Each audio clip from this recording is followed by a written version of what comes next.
13 April 2026 Shantinagar সরকারি পুকুর শিব মন্দির প্রাঙ্গণ থেকে চ্যানেল আনন্দের একটি প্রতিবেদন। শ্রী শ্রী নীল পুজো 2026 অনুষ্ঠিত হচ্ছে যথাযোগ্য মর্যাদার সঙ্গে।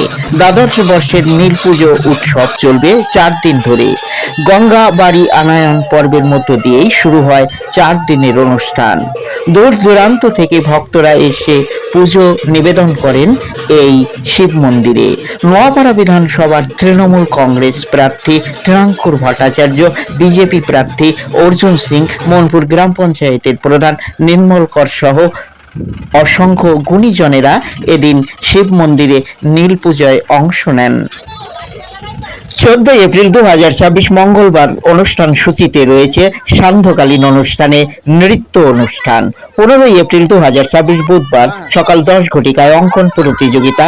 সান্ধ্যকালীন অনুষ্ঠানে রয়েছে গ্রাম বাংলার জনপ্রিয় সেই অষ্টক গান পরিবেশন করবেন রামকৃষ্ণ সম্প্রদায়। 16 এপ্রিল 2026 বৃহস্পতিবারের সমাপ্তি দিবসের অনুষ্ঠানে রয়েছে হরিনাম সংকীর্তন ও প্রসাদ বিতরণ।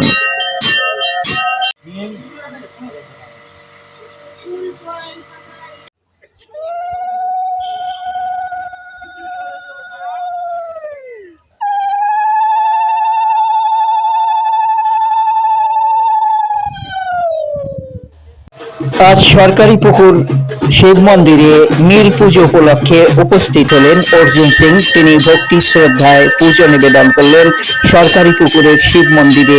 প্রিয় দর্শক, আমরা এই মুহূর্তে দেখাচ্ছি ত্রিনাঙ্কুর ভট্টাচার্যকে। তিনি সরকারি পুকুরের শিব মন্দিরে আজ পুজো দিতে এলেন। আজ নীল পুজো, নীল পুজোয় তিনি পুজো দিতে এলেন। তাকে প্রাথমিকভাবেই প্রথম পর্বে বরণ করে নেওয়া হচ্ছে।